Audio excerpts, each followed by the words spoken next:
On the 14th of August, the British force was moving towards Peking, despite the Chinese ignoring their advance. They encountered the Tartar city wall and were able to break through, allowing the Chinese to enter. General Cixi ordered detachments to seize the temples of heaven and agriculture, and advance westward parallel with the Tartar wall. As they neared the Tartar wall, they were attacked by smokeless powder from the outer gate of the Hadaman. Rumors spread that the legations had fallen, and a marine with a signaling flag appeared on the wall, urging them to enter the sluice gate. As they neared the Tartar wall, they were attacked by smokeless powder from the outer gate of the Hadaman. Rumors spread that the legations had fallen, and a marine with a signaling flag appeared on the wall, urging them to enter the sluice gate. As they approached the pink walls of the Forbidden City, they saw bodies of troops heading north, indicating a general exodus. A messenger arrived with news of foreign troops beneath the Tartar wall, and Sir Claude MacDonald was led to the British legation. The 1st Regiment of Sikhs and 7th Rajputs poured onto the lawn of the British legation, bringing immense emotion to American Dr. Martin. Polly Condit Smith and Harriet Squires rushed to find a good vantage point in Legation Street where they saw General Cixi enter. Polly suffered injuries, but Lennox Simpson witnessed Rajput troops pouring into the courtyard, demonstrating hysterical enthusiasm and gunners hugging. In the tense Battle of Peking, General Chaffee and the 14th U.S. Infantry arrived, causing chaos and confusion. The American relief force faced street fighting and eventually entered the legations through the Tartar wall. Calvin P. Titus, a young bugler, volunteered to be the first up the wall, receiving the Congressional Medal of Honor and an appointment to West Point. By noon, enough American troops were on the wall to force the Chinese to retreat from their vantage points around the Tungpianmen. The American relief force in Tartar City faced street fighting and was eventually able to enter the legations through the Tartar wall. The honor of being the first through the sluice gate was awarded to the 14th U.S. Infantry in recognition of their gallantry. The besieged soldiers appeared to be in much better condition than anticipated, but first impressions were deceptive. The Russians, Japanese, and French lagged behind, with the British and Americans being the first to enter the legations. The besieged were in a much better state than anyone had dared to hope. During the siege of Peking, 66 foreigners were killed and 150 wounded, with the hospital treating 40 cases of sickness, 2 of which died. Polly, a well-connected socialite, felt a sense of melancholy as she and the Squireses dined at their Chinese table, realizing that the terrible times were past, and only those who were there would truly know what the siege had been like. Young Oscar Upham, a diarist during the siege of Peking, expressed his hope for a rescue and the end of the siege, stating that they would soon greet their shipmates again. He closed this chapter of his life, but the events of the summer continued to impact his life. On 15th August, the French attacked the Imperial city, causing a storm of applause and admiration from ladies and diplomats. However, General Chaffee was annoyed by the situation and ordered the guns down. The Americans were advancing through courtyards to the south gate of the Imperial city, aiming to reach the Forbidden City. Despite the American soldiers' efforts, General Chaffee ordered the Americans to withdraw, largely due to French and Russian pressure at a conference of commanders. The conference agreed that the Allies should take a conciliatory approach toward the Manchu government. American bitterness was exacerbated by the death of Captain Riley, an artillery officer who played a key role during the relief operation but was shot down as he commanded his guns. Chaffee buried Riley with the American flag, symbolizing justice for the dead and wrath for the living. The attack on the Forbidden City was halted, but many were curious about the Emperor and Empress Dowager's presence within its walls. Rumors circulated about the Emperor's intentions, with some believing she would commit suicide rather than be taken prisoner. The question of how foreign nations would settle matters and work harmoniously for much longer remained a puzzle. Lennox Simpson, a curious American observer, found an elderly palace eunuch near the Forbidden City, where he saw a mass of dead bodies bayoneted and a miserable wretch. The eunuch revealed that the Emperor, Empress Dowager, and the entire court had disappeared. The court fled westward under armed escort on the 15th of August with no proper arrangements made. Cixi disguised herself as a Chinese peasant woman, and the court's elaborate rituals were tossed aside. 3 wooden carts were found to transport the imperial party. Cixi summoned the emperor, whom she had no intention of leaving behind, as a bargaining counter for the allies. She demanded that the emperor accompany her, along with her niece the Empress and the loutish heir apparent. Emotional scenes occurred as the imperial concubines, forbidden by decree to accompany the emperor, came to make their adieus. Some stories suggest that the pearl concubine begged the emperor to remain or be permitted to accompany him. The Empress Dowager, who disliked the pearl concubine, threw her down a well to drown. The emperor never saw the pearl concubine alive again, and was given little time to grieve or make his adieu. Cixi rapped out her orders, and the makeshift cavalcade rumbled out of the forbidden city.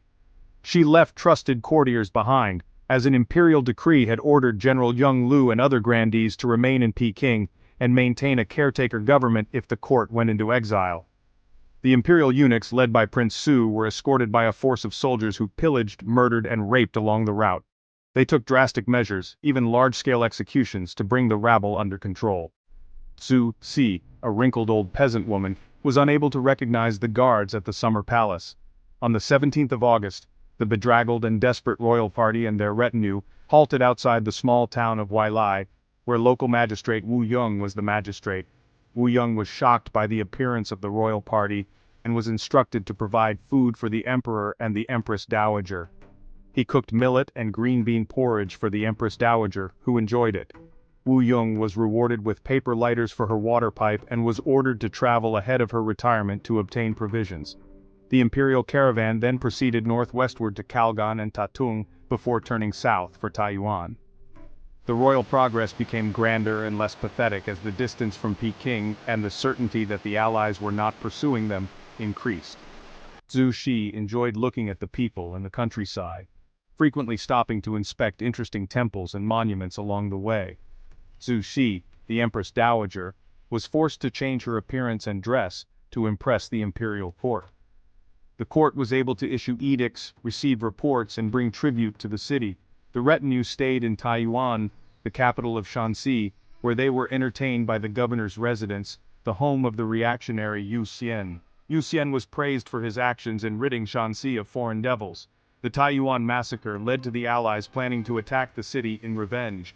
The court moved southwest, reaching Xi'an in October. The court in exile prepared for winter and sent messengers to viceroys and governors requesting tribute to be sent to Xi'an. The Empress Dowager worried about the fate of her palaces and treasure. In Peking, the news of the imperial court's departure came as little surprise. The foreigners were uncertain about their policy and did nothing.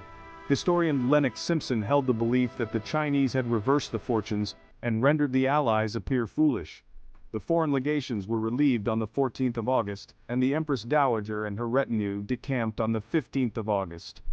However, the horrific ordeal of the besieged community in the Peking cathedral was finally brought to a close on the 16th of August. In the early days of the Chinese Revolution, the Peking Cathedral in Beijing was a significant Christian building within the imperial city. The defense of the cathedral was considered miraculous by contemporaries, with Dr. Gilbert Reed describing it as little short of a miracle.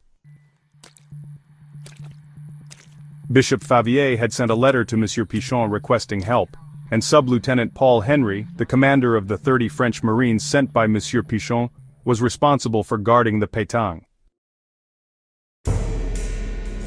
By the 18th of June, Henry was strengthening the Peking's fortifications against a possible artillery attack. On the 20th of June, a messenger brought news of von Kettler's murder and the ultimatum to the ministers to leave Peking within 24 hours. On the 30th anniversary of the massacres of Christians in Tientsin, a brave convert dodged through the tense streets with a short note from Monsieur Pichon. Pichon informed the bishop that the ministers had abandoned any thought of leaving Peking and were taking sanctuary in the British legation. The Peking community was completely blockaded and isolated from the outside world, with Bishop Favier responsible for 3,420 souls, including women and children. The defense force was small, with only 33 guards and a volunteer force of able-bodied Chinese converts. The living conditions in the Peking were becoming very unpleasant, with inmates having their first taste of ass's flesh on the 1st of July, horses and mules following, and smallpox breaking out among the children. By the 3rd of July, as many as 15 were dying each day. Bishop Favier saved his people from the dreadful fate of converts and missionaries in rural areas during the summer's carnival of crime. Reports of the massacres were coming in from various quarters, with a 4-year-old Christian child, Paul Wang, being stabbed and thrown into a fire. Luella Minor was shocked by the horror of the situation, with thousands of Catholic deaths alone, estimated at not less than 30,000. The news of the murder of over 200 foreign nuns, priests, and missionaries and their families, including many children, evoked the greatest horror among the foreign community. Missionaries were confronted by mobs, chased and hunted by armed bands. Some were saved by villagers' fear of their deaths, a timely rainfall, or the instinctive pity of Chinese for the poor suffering children and their mothers. Many missionaries in northern China faced terrifying times due to a lack of communication and uncertainty. They had to decide whether to stay in their missions or seek sanctuary in the hills. Some, like Horace Pitkin, resigned and resisted fighting, leading to his death. Another missionary woman, Eva Jane Price, left a moving account of her family's ordeal in Shanxi, where they lived in isolation. The province became a death trap due to the malign influence of its governor, Yu Xian. Eva decided to keep notes of the troublous times, but found it difficult to grasp the situation. The Price family relied on the goodwill of the local magistrate, who was bending with the prevailing wind and issuing notices favoring the Boxers and insisting on their respect. They prepared for the worst by bounding their heads with dark cloth and sharpening knives. One evening, a Boxer mob looted the Price family's house, and they prepared for the worst by preparing for the worst. The local magistrates sought out the chief instigators of the rioting and punished them, but the missionaries knew that his attitude might change at any moment. The Price and other foreign missionaries in Shanxi faced immense uncertainty and fear, with Eva Price writing about her fear of being murdered. They were told by the emperor to be escorted out of Shanxi to the coast, but their plans were betrayed. Eva's last letter, written in August, expressed her belief that the governor of Shanxi, Yu Xian, intended to exterminate all the foreigners. In late July, the Prices and Atwaters heard stories of a massacre of foreign missionaries in Taiwan, which was actually the largest single massacre of foreign missionaries. The massacre took place on the 9th of July under the personal direction of Yu Xian, with 45 foreigners killed in the courtyard. The massacre made Yu Xian hugely popular, and his boots of honor were hung on the city gate to commemorate his virtues. However, there were some miraculous escapes. A party of American missionaries and 10 Swedish missionaries managed to escape across the Gobi Desert, reaching the Mongol city of Urga after 38 days in the desert. They eventually reached the Russian frontier town of Kyatka. The popular imagination was captivated by the Reverend Archibald Glover's account of his family's escape. He and his wife Flora, their children Hedley and Hope, and a young companion, Jesse Gates, were members of the China Inland Mission. They decided to flee their station in Shanxi, but were overtaken by a mob and put on trial for poisoning wells, causing drought, and using babies as fish bait. They were sentenced to death, stoned, carried in litter, and spattered with excrement. Eventually, after an astonishing catalog of events, including an attempt to poison them with sulfur fumes and many days of forced marching harassed by howling, jeering mobs, they finally reached safety. As these heart-wrenching tales spread across the globe, they fortified the conviction of those who urged China to learn its lesson. In Peking, foreign troops approached the city, leaving behind valuable items such as furs, silks, and silver. The local population panicked and over half fled, with some grandees choosing suicide. Luella Minor blamed the Russian and French troops for the atrocious conduct of the Russian soldiers, the French and the Japanese, as well as the treatment of every Chineseman and the slaughter of men, women and children in retaliation. Journalist George Lynch was deeply angered by the situation, stating that Western civilization was merely a veneer over savagery. After the relief, Allied commanders discussed the issue of looting, which was banned under the Hague Convention. The Japanese, French, Russians, English and Americans were unanimous in their support for no looting, while the English continued to place valuable items in safekeeping. The early days after the relief saw indiscriminate and often brutal looting by all nationalities. Fear gripped the atmosphere as people hid behind bars and waited for foreign troops to wrest loot from shopkeepers. The Allies engaged in a competition to secure the most valuable prizes for their respective governments, and British soldiers discovered valuable items such as porcelain and bronzes, valued at approximately £3,000. Missionaries also dealt in looted goods, often for less venal motives, as they had large numbers of dispossessed converts to care for. A joint meeting of diplomats and military commanders at the Russian legation discussed formal reprisals against the Chinese, with one faction advocating punitive military operations and the other favoring a more conciliatory line in northern China. A victory parade through the Imperial city was agreed upon as a salutary lesson for the Chinese, but the palaces of the Forbidden City provided another occasion for looting. In August, many foreigners left the ancient empire as regimental bands set out for Tungchao. The situation improved for those that remained, with some people regaining some normalcy. The Summer Palace in Peking was a popular destination for foreigners during World War II, but life for the Chinese was not as pleasant. Life was precarious and humiliating for the Chinese, with the Chinese being subjected to brutal and humiliating treatment. The Allies were determined to flush out the Boxer hunts, with the Chinese renaming a temple that had served as a Boxer headquarters as God Christianity Men.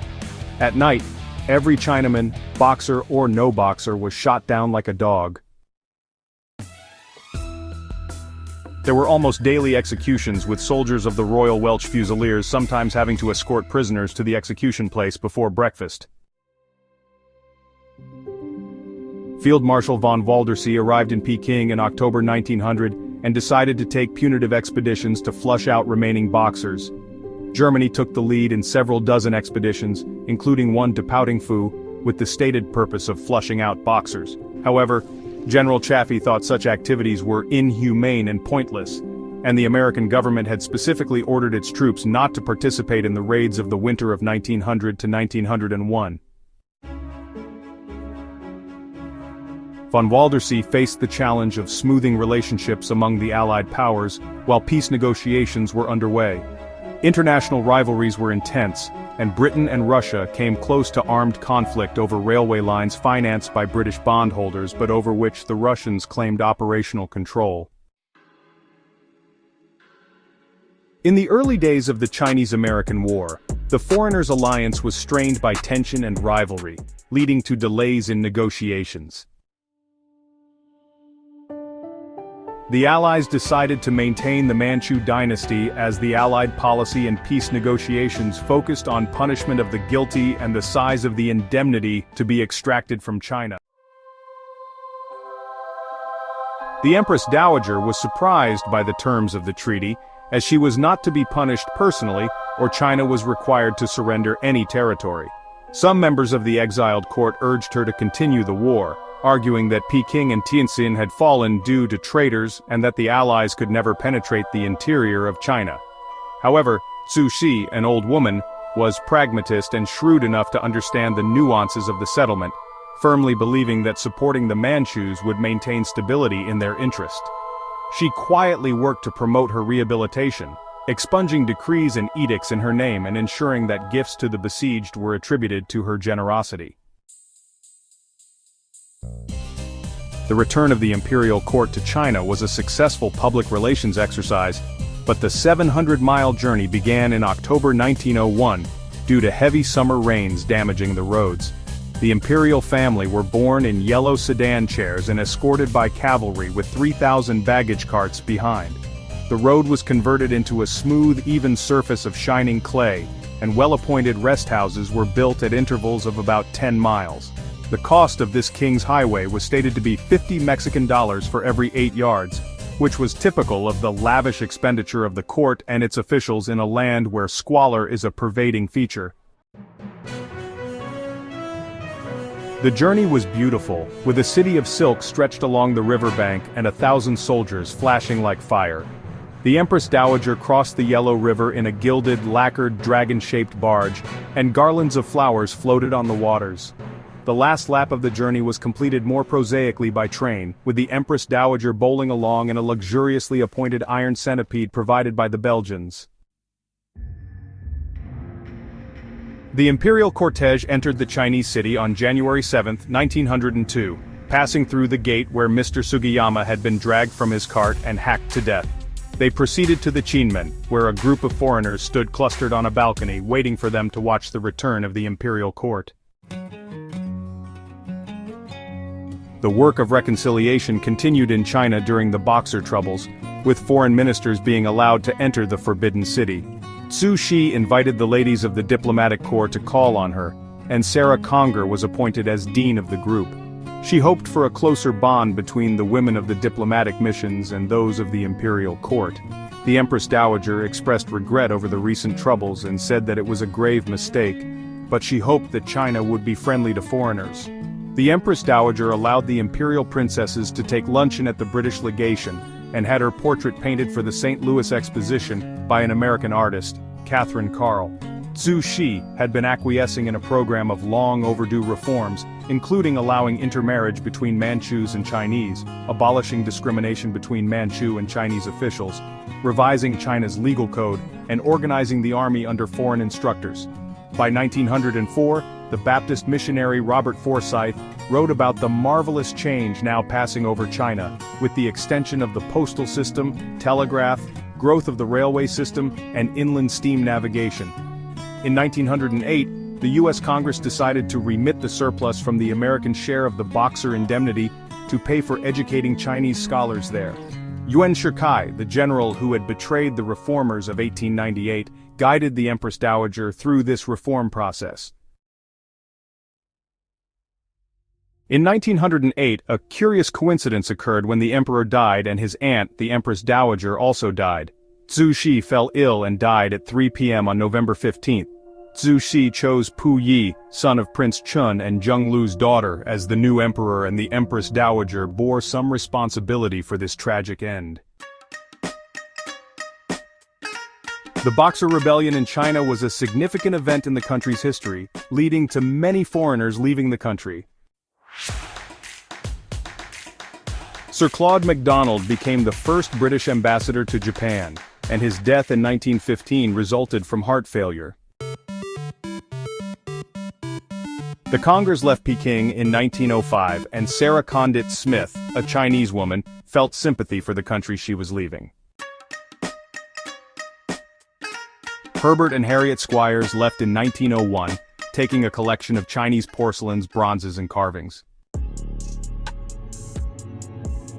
William Bainbridge, the American Second Secretary, died young in Paris in 1909, believing that the Boxer Rising was a spontaneous outburst of an injured people's wrath.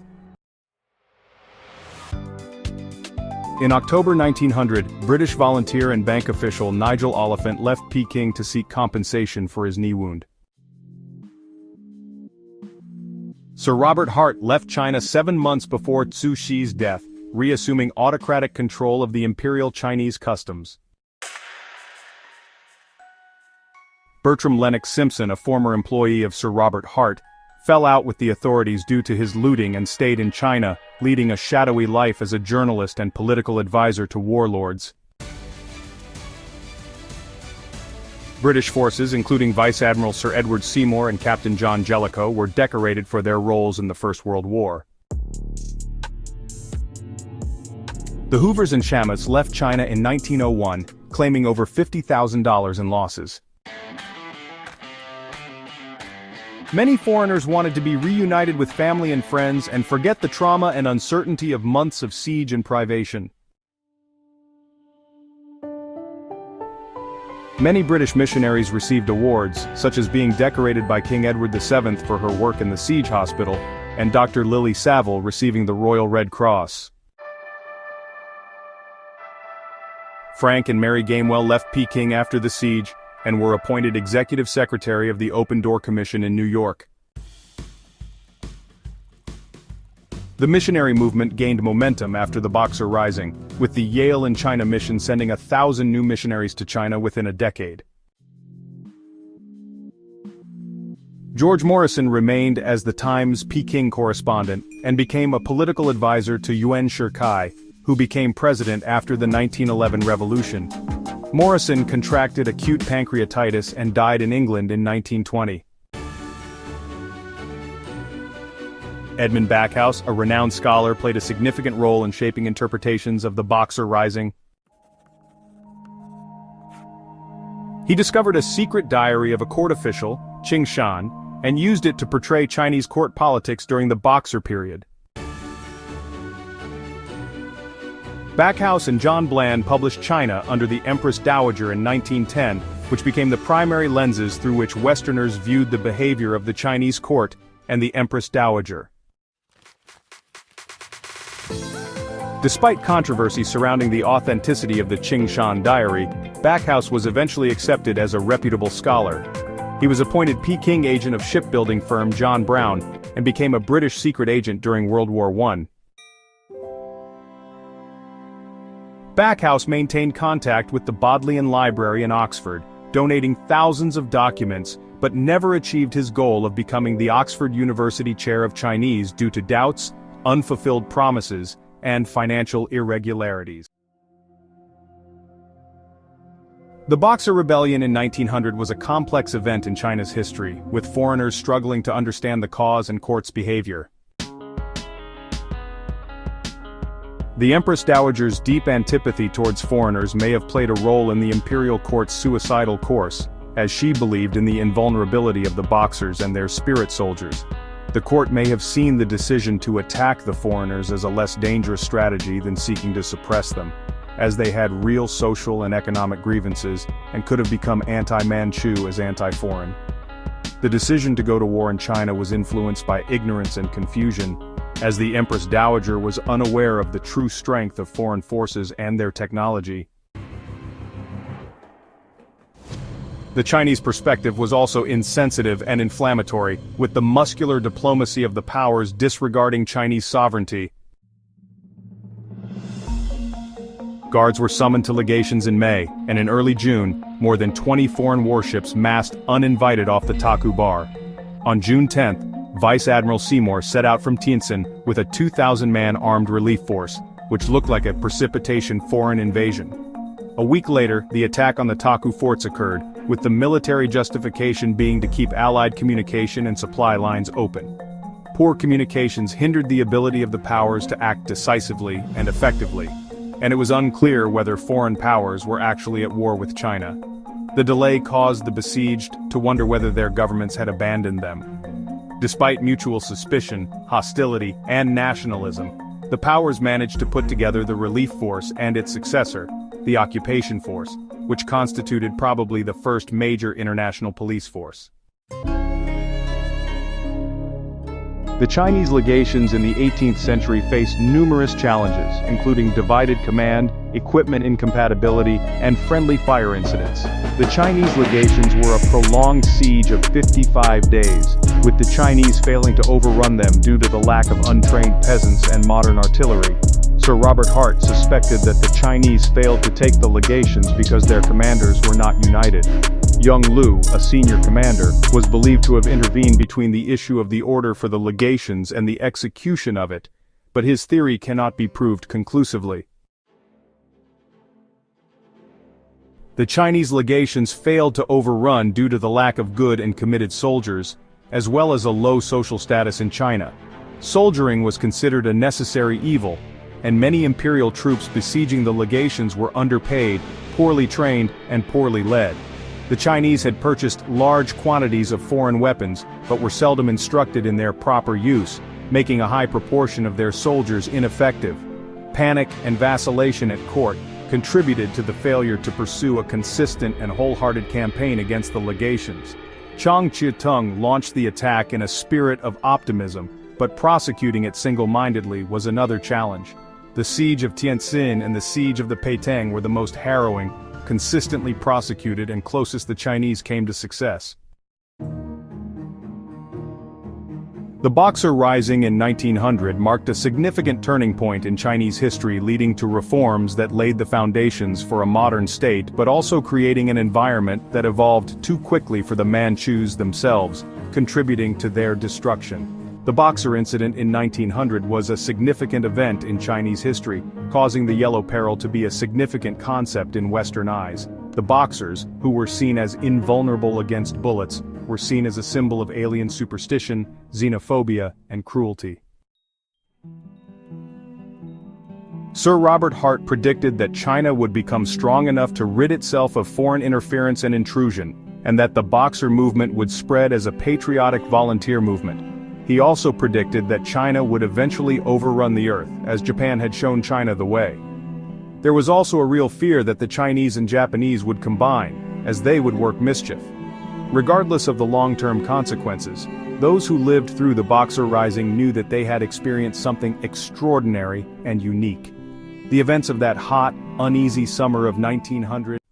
The Boxer Rebellion was an important event in China's history, showing the conflict between old traditions and new ideas, national pride and foreign control, as well as fighting back against oppression. The Boxer Rebellion also started the process of change. It showed the need for change in China and encouraged efforts to modernize and become stronger. In the years that came after the revolt, it inspired a sense of nationalism, which helped lead to the end of the Qing dynasty in 1912 and the rise of a modern Chinese government. The Boxer Rebellion shows how resistance and power can work together during the time of imperialism. Its story serves as a warning about fighting against great challenges and represents the ongoing fight for independence and the right to make one's own choices despite outside pressures.